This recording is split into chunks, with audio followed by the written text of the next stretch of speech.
पंचनदी कोळथरे परिसरात पिसाळलेल्या कुत्र्याचा धुमाकूळ, 6 नागरिकांना कुत्र्याचा चावा। दापोली तालुक्यातील पंचनदी कोळथरे परिसरात गेल्या 2 दिवसांपासून एका पिसाळलेल्या कुत्र्याने धुमाकूळ घातला आहे।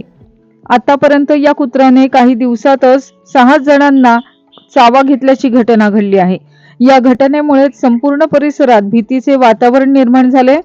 वैद्यकीय अधिकाऱ्यांकडून प्रतिबंधात्मक लसीकरण व उपचार करण्यात येत आहेत। सदर कुत्रा अद्याप मोकाट असून तो पुन्हा नागरिकांवर हल्ला करण्याची शक्यता नाकारता येत नाही।